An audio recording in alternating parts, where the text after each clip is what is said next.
Welcome back to another week of the RevMD podcast. You know, Mike Tyson says everyone has a plan until they get punched in the face. And so this week on the RevMD podcast, we're going to talk about things that can go wrong, things that we've seen personally go wrong with some of the practices that we oversee, and how to help improve processes, especially with your software, to get you guys the success and the efficiency that you need to grow your revenue. So I'm naming this podcast, It Really Shouldn't Be This Hard. And I have to say, you know, as we've taken over some practices over the last, several months, 2 years now, we've seen where there are processes that, just make it so much harder. Harder for the billers, harder for the staff in the office, harder for the office manager. And so it really makes me think, how can we improve processes, which you guys know is our niche? You know that's what we love to do, so that at the end of the day, it's easier for everyone. Because in all honesty, if we can make it easier for everyone, people are going to want to stay, right? And that's not just people on my team, that's people in the office, that's the office manager. And so we're going to talk today about the things in your billing setup with your software that will make or break a practice, as long as you've got a handle on the start to finish, how your software integrates with your process, with your billing and coding team, with your front office. That's all going to allow you to be more successful and capture more revenue. So let's go over some of the common things that can happen in a practice when things aren't working optimally with your software. And then we'll talk a little bit about how to fix it, and then some common problems we see with EMRs and PM softwares in general. So the first thing we have seen is when codes do not cross correctly from your EMR to your PM software. Now, if you have two different vendors, so you have your EMR vendor and then you have your PM software vendor, obviously you're going to want those two to talk to one another.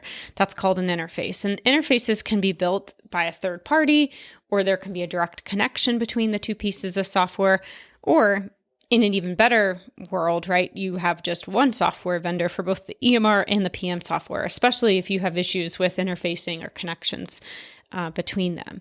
So if you're in your EMR software, that's where you're seeing patients, you're documenting things, you're hopefully dropping CPT codes with the ICD-10 codes, and then those are being pushed into your PM software. If that push isn't happening, so say there's an interface, but it's not working great, or there's missing CPT codes in your EMR software, basically what happens on the other end is you have a manual process to build claims within your PM software. And I'm going to tell you right now, nobody wants a manual process in 2023.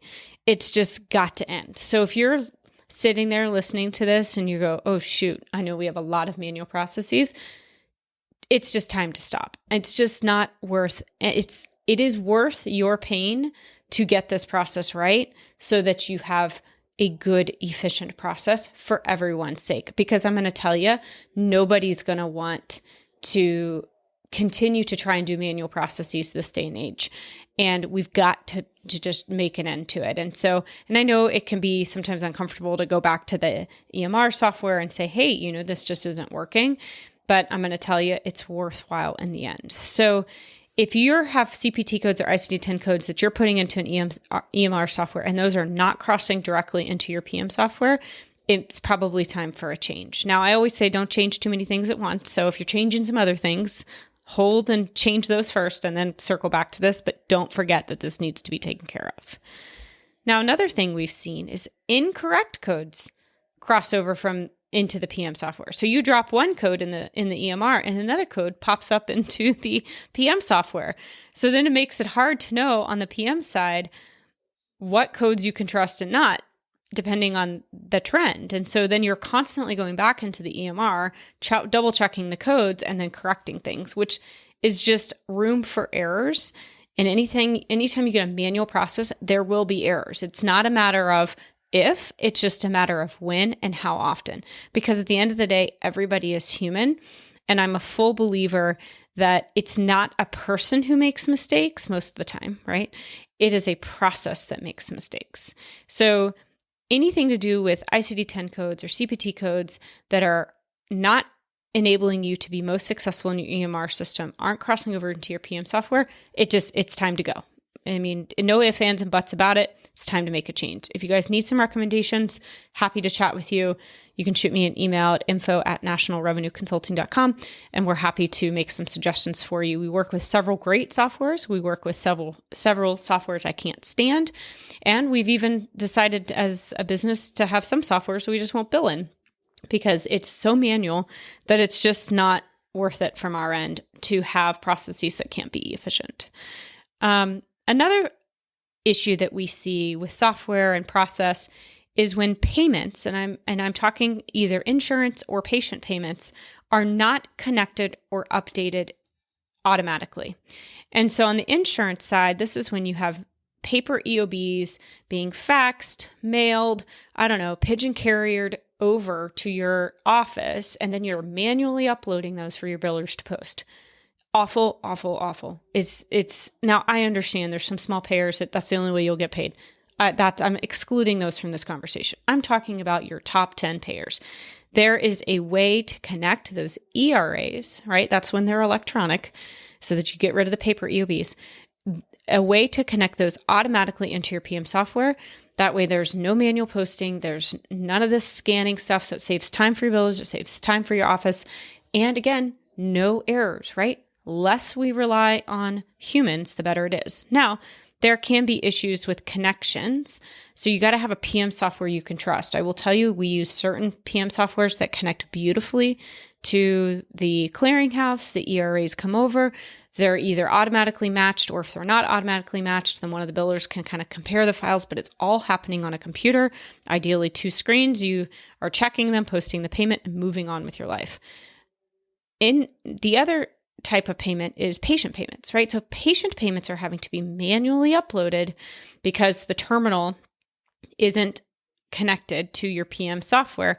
That's another manual process where you've got people having to scan sheets of, patient receipts into a PM software. Mistakes are going to happen. That's just what happens when you have humans solely taking care of a process. So in an ideal world, your EMR, your PM software are not only talking to one another, hopefully they're the same vendor. If not, and there's a good connection and a good API that you trust, great. We have some of those that do wonderful. They're a little, bumpy in the beginning, but then once you kind of get through that, you get in a great process. So then ideally, then you have a terminal that's sitting in the office, or, that you're, taking manually, hopefully not manually, but you're taking somewhere in the office, then those payments are being automatically matched up to the patient. Hopefully the front office is kind of selecting which patient the payment's going into, and those are automatically posted. Got to get away from paper EOBs, manual patient payment posting, all of that. Now, the last thing I want to talk about in terms of process isn't necessarily with your software, but it's a process thing, and it's the clarity around who is doing your coding. And most practices we take over, the physician or the provider is doing the coding. But in some cases, if there is an external source doing the coding, then how long is that taking? When does that happen? Who is actually dropping the claims, right? Because it's a different process to code a chart, to code a claim, than it is to bill it, right? So you code it and then you scrub it, right? Looking for modifiers, and then you send it to the clearinghouse. And the clearinghouse is kind of where it gets shuttled off to the insurance company and will get adjudicated. So if you have a lack of clarity in that process in terms of who is doing what and when, then claims could be submitted without having all of the necessary codes dropped and could impact your revenue. So those are the few things that it just really should not be this hard. It just shouldn't be. And so this is where it comes down, having those team meetings, going from start to finish, every step of the process, and understanding, okay, who is in charge of what? When does this happen? How does it happen? And can we automate it? And that has to be an exercise you do with your team. It is an exercise we do when we take on new practices. It is not a quick exercise. I tell you, it's when sometimes we're taking on a new practice, I feel like it's like a surprise behind, every turn we take with a new practice at times. But that's okay, because then we're figuring out the processes together, we're writing the policy and procedure, and we're creating the plans to get it done correctly. So theme of today is it does not have to be this hard. So I'm going to go over what it should look like. We'll talk a little bit about some keys to fix some of the things I just mentioned, and just some general themes about EMR and PM softwares that we've been noticing. So, ideal world, doctor sees the patient, doctor codes the chart, finishes their notes. Oftentimes, we really hope that that's done same day or at max 24 hours. Codes then are scrubbed by the medical billing team. They are submitting claims within, 2 to 3 business days at max. And then those are submitted to the insurance company. The codes the doctor's creating are pushed automatically into the PM software. So when the biller shows up, they just have all their claims in their list, and they just start going through each of the claims one by one by one. They submit them. They're not having to track down, missing things. Now, we've certainly recognized that there's times where charts don't get filled out, and there's got to be a process for the biller to say, hey, you have 5 charts that weren't filled out or completed today. Friendly reminder to get those done, right? There's got to be that good process. And when you have major issues with the software where I mentioned where things aren't crossing correctly, or you don't have the codes you need in your EMR software, then it's really time to take a step back and go, okay, now how do I fix this? Number one is you've got to have a good relationship with the support team, and you got to get on the phone with them. Make sure they really understand the problem and make sure that they understand the software. We've had a recent experience with an EMR software that they didn't even know what a CPT was. And I truly can't even make this up. And I don't blame the person in the end, because it's not his or her fault. Really, it's the company for not training the people, identifying the right people to be put into certain support roles. Maybe they're great on the EMR clinical side. Great, keep them over there. But if they're not good on the PM or the billing side, then you need to identify another resource. And that company is in charge of doing that. And if they don't have the support they need, it makes you start to wonder, is the software viable long-term, or do you need to make a change? And of course, when I talk about manual EOBs and getting those connected, what I mean is setting up what's called EDI enrollments. These are basically the connection between the insurance company and the clearinghouse and the PM software. So if you can get the clearinghouse and the PM software to talk to one another through an EDI enrollment, that allows you to do things like check eligibility through your PM software, get those EOBs, which are, pushed as ERAs, the electronic remittance advice, into the PM software so you can post payments quicker. And it also allows you to manage your AR so much more efficiently. And last is really just understanding this entire process that I'm kind of outlining today, so that you can say, okay, step 1, step 2, step 3, step 4. And again, this is that process that when you are changing billing teams, you have to sit down and go over this one at a time and really make sure you know who's doing what.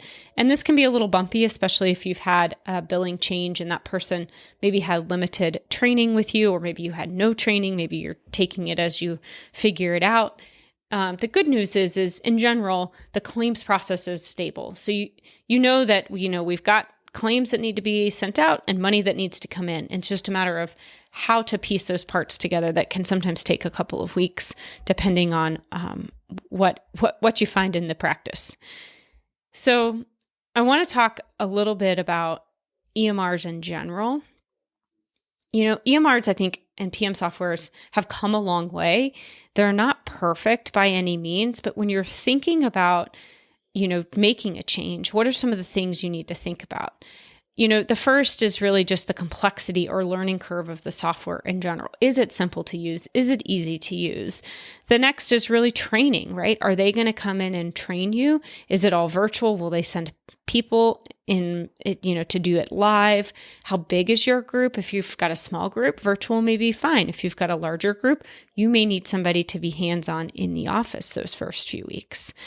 obviously integration and compatibility with other types of software vendors, whether that's your PM software or that's other types of laboratories or radiology or ultrasound software. All of that's going to come into play.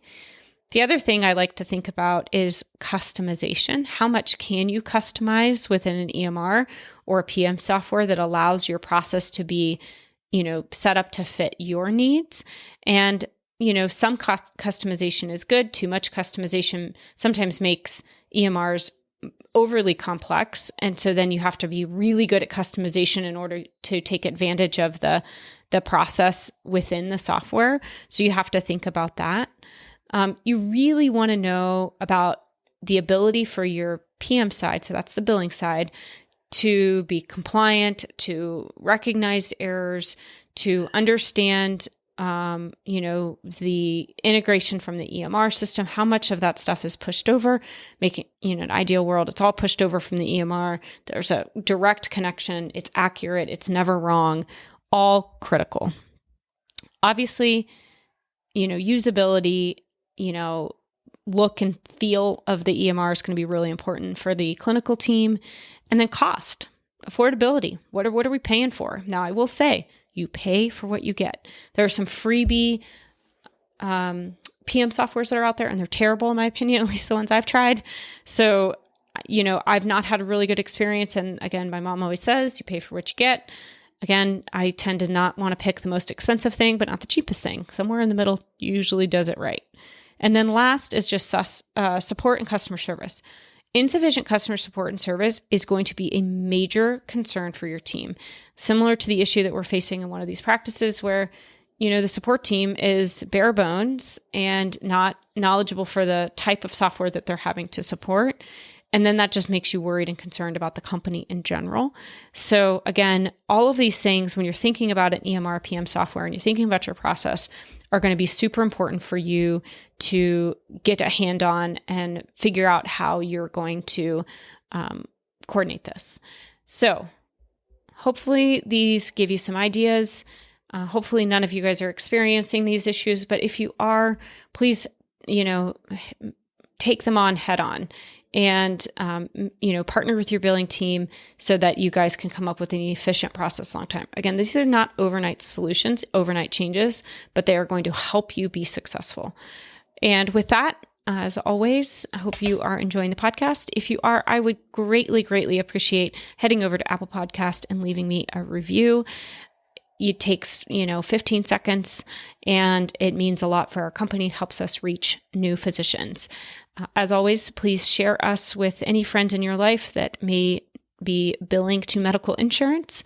And if anybody's looking for a new medical billing team, we work with a limited number of software vendors based on what we just talked about today.